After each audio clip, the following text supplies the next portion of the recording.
Hello दोस्तों, आप सभी का स्वागत है हमारे इस यूट्यूब चैनल पे।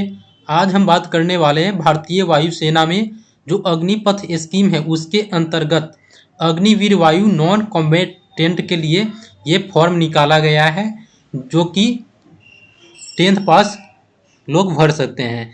इसका सारा डिटेल हम इस वीडियो में जानेंगे कि क्या क्या एलिजिबिलिटी है, कौन कौन लोग भर सकते हैं, क्या एज होनी चाहिए, क्या क्या फैसिलिटी प्रोवाइड की जाएगी और फॉर्म को कैसे फिलअप करेंगे। सारा डिटेल हम लोग इस वीडियो में जानेंगे।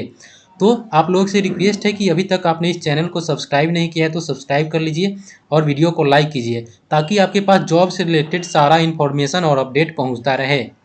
तो चलिए बात करते हैं, ये जो पोस्ट निकाली गई नॉन कॉम्बैटेंट के लिए, इसमें क्या क्या पोस्ट है। तो Indian air force invites in application from eligible unmarried Indian male. यहाँ पे ध्यान रखना है कि आप अनमैरिड होना चाहिए और इंडियन सिटीजन होना चाहिए, या नेपाल का भी सिटीजन हो सकते हैं। इसमें आपको क्या क्या पोस्ट पे मिलेगी, बहाली होगी। तो इसमें हॉस्पिटलिटी यानी कि घर का देख रेख करना है, house keeping stems. Job profiles of hospitality steam will comprise of cook and mess waiter. इसमें कुक के लिए भी है, मेस वेटर के लिए भी है। हाउस कीपिंग स्ट्रीम में आ जाता है सफाई वाला, lascar, washer up, water carrier, barber, dhobi, मोची, टेलर, वॉचमैन। तो इन सारे पोस्ट के लिए ये वैकेंसी निकाली गई है। अगर आप 10th पास है और आप एलिजिबल हैं तो आप इस फॉर्म को आसानी से फिलअप कर सकते हैं। तो चलिए, फॉर्म फिलअप करने के बाद यहाँ पे कुछ एड्रेस दिया गया हुआ है। जो फॉर्म फिलअप होगा 25 अक्टूबर तक होगा और ऑफलाइन माध्यम से होगा। तो ऑफलाइन फॉर्म फिलअप करने के बाद आपको इस पोस्टल एड्रेस पे इस फॉर्म को फॉरवर्ड करना है, भेजना है। या आप वहीं पे, जैसे कि आप दिल्ली में रह रहे हैं तो आप इस एड्रेस ड्रॉप बॉक्स वाले एड्रेस पे जा करके आप यहाँ पे ड्रॉप कर सकते हैं अपने फॉर्म को। यहाँ पे देखिए, जो क्वालिफिकेशन है वो क्या है उसके बारे में हम लोग बात करने वाले हैं, और कौन कौन से डॉक्यूमेंट लगेंगे उसके बारे में।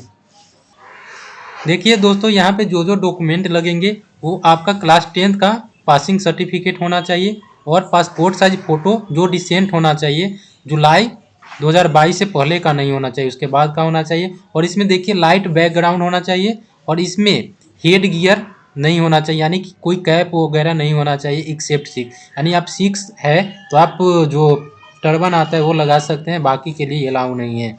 और आपको यहाँ पे स्लेट पे अपना नाम और जब का फोटो लिए है वो डेट क्लियरली लिखा होना चाहिए, वो भी कैपिटल लेटर में। यहाँ पे देखिए, अगर आप 18 साल से कम हैं तो पेरेंट या गार्जियन से कंसेंट सर्टिफिकेट होना चाहिए।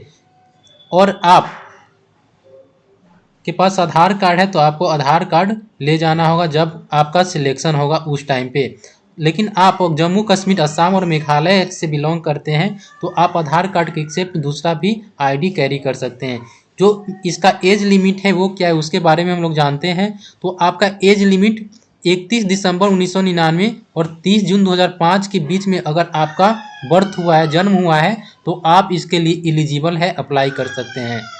In case a candidate clears all stages of the selection procedure, then the upper age limit as on the date of enrollment should be 23 years for enrollment cycle of 2022।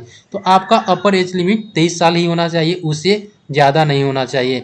और यहाँ पे marital status में देख सकते हैं कि आप mail को ही फॉर्म भरना है और अनमैरिड मेल को। अगर आप मैरिड है या सेवा काल में आप मैरी करते, शादी करते हैं, तो आपको वहाँ से रिजाइन देना होगा, यानी कि सेवा से आपको बर्खास्त कर दिया जाएगा। एजुकेशनल क्वालिफिकेशन, जैसा कि हम लोग बात कर चुके हैं, मैट्रिकुलेशन होना चाहिए। मैट्रिक आप किसी भी रिकॉग्नाइज्ड बोर्ड से पास किए हुए हैं तो उसका सर्टिफिकेट यहाँ पे लगेगा। यहाँ पे हाइट का बात करें तो हाइट 152.5 सेंटीमीटर होना चाहिए। चेस्ट एक्सपेंशन जो 5 सेंटीमीटर, यानी आपका चेस्ट 5 सेंटीमीटर तक फूलना चाहिए। वेट जो होना चाहिए, जो हाइट है उसके अनुसार आपका वेट प्रोप्रिएट होना चाहिए। कॉर्नियल सर्जरी, अगर आपका कॉर्निया का सर्जरी हुआ है, आँख का अगर सर्जरी हुआ है तो आप इसके लिए एलिजिबल नहीं है। अगर हियरिंग के लिए, candidate should have a normal hearing, यानी कि नॉर्मल विजन और नॉर्मल हियरिंग होना चाहिए। और डेंटल में should have healthy gums, good set of teeth and minimum 14 dental points, यानी कि आपका जो दांत है वो खराब नहीं होना चाहिए, वहाँ पे कोई भी इफेक्ट नहीं होना चाहिए और 14 डेंटल पॉइंट होना चाहिए। यानी कि आपके पास 28 दांत भी है तो आप फॉर्म को अप्लाई कर सकते हैं। जनरल हेल्थ के बारे में, candidate should be a normal anatomy without loss of appendages, यानी कि यहाँ पे कोई भी विकलांग को यहाँ पे भर्ती नहीं दिया जाएगा। He should be free from any active और लेटेंट एक्यूटिक और क्रोनिक मेडिकल और सर्जिकली डिजेबिलिटी और इन्फेक्शन एंड स्किन एलिमेंट, यानी कि आपको कोई सर्जरी नहीं होना चाहिए, आप किसी प्रकार से डिफेक्टेड नहीं होना चाहिए और कोई भी स्किन इन्फेक्शन नहीं होना चाहिए। Candidate shawl be physically and mentally fit, आप फिजिकली और मेंटली रूप से फिट होना चाहिए। और आगे चलिए जानते हैं क्या है। अगर आप किसी प्रकार का नशा करते हैं और सेवा काल में नशा करते हुए पकड़े जाइएगा तो आपको डिसमिस कर दिया जाएगा। बॉडी पे कोई भी टैटू परमानेंट नहीं होना चाहिए, अगर परमानेंट टैटू आपके बॉडी पे है तो आपको यहाँ पे बहाल नहीं किया जाएगा। ओनली सी कैंडिडेट के लिए यहाँ पे एक इम्पोर्टेंट नोट दिया गया है, आइए उसको जानते हैं। अगर आप किसी ऐसे रिलीजियस धर्म से बिलोंग करते हैं जहाँ पे दाढ़ी और मूंछ को हटाना अमान्य है तो यहाँ पे अलाउ किया गया है, यहाँ पे कोई भी रिस्ट्रिक्शन नहीं लगाया गया है कि आप दाढ़ी मूंछ को रख सकते हैं। यहाँ पे देखिए टर्म्स एंड कंडीशन कुछ दिया गया है, उसके बारे में हम लोग आइए जानते हैं। यहाँ पे टर्म्स एंड कंडीशन दिया गया है कि ये अग्निपथ स्कीम के तहत ये बहाली आई हुई है, इसमें आपको 4 साल तक इसमें काम करना होगा। उसके बाद सरकार आपको कुछ फैसिलिटी देगी, उसके बारे में भी हम लोग जानेंगे। 4 साल की सेवा समाप्त होने के बाद इसमें से ही 25% लोग जो IAF इंडियन एयरफोर्स में सेलेक्ट होंगे, इसमें से 25% लोग। तो यहाँ पे एक बेनिफिट दिया गया है कि इसमें से 25% लोग IAF में बहाल हो सकते हैं। यहाँ पे 2 प्रकार के पद के लिए बहाली की गई हुई, एक है हॉस्पिटलिटी स्ट्रीम और दूसरा है हाउस कीपिंग स्ट्रीम। तो हॉस्पिटलिटी स्कीम में क्या क्या है, तो cooking, kitchen management, presentation of dishes and serving them, maintain sanitise and orderly environment in the kitchen, safe storage of food and other items, handing of crockery, cutlery, refrigeration etc, laying of tables, chairs and serving of food, water, यानी कि food से related जो भी काम होता है जैसे कि कुकिंग, किचन का फैसिलिटी, सब्जी वगैरह को रखना, भोजन को सर्व करना, ये सारी फैसिलिटी इसके अंतर आ जाती है। अगला है हाउस कीपिंग स्ट्रीम, इसमें करना है कि cleaning of floors, roads, rooms, bathroom, commodes, urinal etc, तो ये सारे आ जाते हैं हाउस कीपिंग में। आपको पोछा ओछा लगाना है या बाथरूम वगैरह साफ करना है, रोड साफ करना है, तो हाउस कीपिंग स्ट्रीम के लिए आप फॉर्म भर सकते हैं। इसमें जो देखिए एनुअल लीव दिया जाता है 30 दिन का दिया जाता है, 1 साल में 30 दिन। अगर आप बीमार हो जाते हैं तो यहाँ पे सिक लीव भी मिलता है मेडिकल एडवाइस के अनुसार। अब आइए जानते हैं कि आपको कितनी सैलरी दी जाएगी इस बहाली के अंतर्गत अग्निवीर नॉन कॉम्बैटेंट योजना में। तो फर्स्ट ईयर में 30,000 दिया जाएगा मंथली, सेकेंड ईयर में 33,000, थर्ड ईयर में 36,500 मंथली और फोर्थ ईयर में 40,000। तो कुल हो जाता है यहाँ पे 5,02,000 रुपया आपको 4 साल में मिलेगा। और 4 साल के बाद अगर आप रिटायर होते 4 साल के बाद तो यहाँ पे आपको 10,04,000 रुपया सेवानिधि पैकेज के तौर पे दिया जाएगा। तो कुल आपको लगभग 15 लाख रुपये मिल जाएंगे। आपको और क्या क्या फैसिलिटी दी जाएगी, तो फर्स्ट में medical facility and CSD facilities. इसके अंतर्गत आप अगर बीमार होते हैं तो आपको मेडिकल फैसिलिटी प्रोवाइड कराया जाएगा, as well as CSD provision भी यहाँ पे प्रोवाइड कराया जाएगा। अगर आप सेवा काल में किसी प्रकार से डेथ कर जाते हैं तो आपके नाम पे 48 लाख का इंश्योरेंस कर दिया जाएगा, जो आपको डेथ होने के बाद मिल जाएगा। अग्निवीर स्किल सर्टिफिकेट मिलेगा आपको 4 साल का बहाली पूरा होने के बाद आपको अग्निवीर स्किल सर्टिफिकेट प्रोवाइड किया जाएगा। अब हम लोग बात करने वाले हैं जो सीक्वेंस है एग्जामिनेशन का, वो कैसे है। तो यहाँ पे देखिए the test will be conducted at CASB या AFND, AFRO, AFCAO, AFCME to qualify in the Agniveer non-combatant selection test.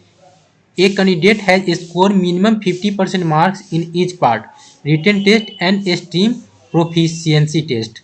आपको 2 प्रकार का टेस्ट लिया जाएगा। रिटन टेस्ट में 50% मार्क्स और स्ट्रीम प्रोफिशिएंसी टेस्ट में भी 50% मार्क्स स्कोर करना जरूरी है। एग्जाम का जो पैटर्न होगा, रिटन टेस्ट में 20 मार्क्स होंगे और स्ट्रीम प्रोफिशिएंसी टेस्ट में 30 मार्क्स होंगे। फिजिकल फिटनेस टेस्ट जो क्वालिफाई करना होगा और मेडिकल एग्जाम भी क्वालिफाई करना होगा। Written test will be common for all the stream, the subject wise break down of written test are as follow. जो रिटन टेस्ट होगा वहाँ पे जनरल इंग्लिश से 10 मार्क्स रहेगा, जनरल नॉलेज का 10 मार्क्स रहेगा। यहाँ पे देखिए, आपको अगर क्वालिफाई कर जाते हैं, कौन कौन डॉक्यूमेंट लेकर के वेरीफाई कराने जाना है उसके बारे में भी जानते हैं। तो आपको कैरेक्टर सर्टिफिकेट ले जाना है, जो कि गैजेट ऑफिसर या पंचायत ऑफिसर या प्रिंसिपल ऑफ स्कूल से साइन होना चाहिए, यानी कि अप्रूव होना चाहिए, जो कि 6 महीना से पुराना नहीं होना चाहिए। और साथ में ओरिजिनल जो मैट्रिक का सर्टिफिकेट है वो भी आपको साथ में लेकर के जाना है। यहाँ पे देखिए, जो फिजिकल फिटनेस टेस्ट होगा उसमें आपको 1.6 किलोमीटर दौड़ना है, जो कि 6 मिनट 30 सेकेंड में कंप्लीट करना है। और साथ में ही 10 पुशअप लगाना है, 10 सिटअप्स लगाना है और 20 स्क्वाट्स भी लगाना है। यहाँ पे देखिए टाइम दिया गया हुआ है, 10 पुशअप 1 मिनट में लगाना है और 10 सीटअप 1 मिनट में लगाना है, 20 स्क्वाट्स भी 1 मिनट में आपको लगाना होगा फिजिकल फिटनेस टेस्ट में।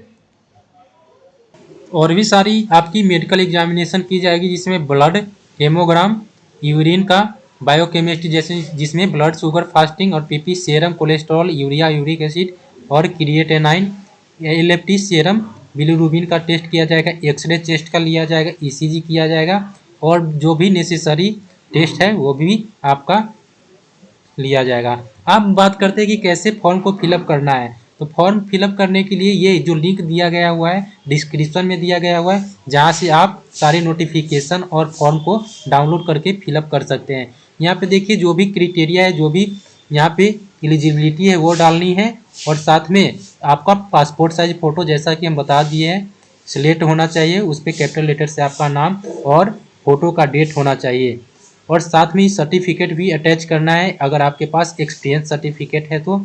इस प्रकार से आप फॉर्म को फिलअप कर सकते हैं, जिसका लिंक डिस्क्रिप्शन में दिया गया हुआ है। तो इसी प्रकार की जॉब की अपडेट और इन्फॉर्मेशन पाने के लिए हमारे चैनल को जरूर से जरूर सब्सक्राइब कीजिए, वीडियो को लाइक कीजिए। वीडियो देखने के लिए धन्यवाद।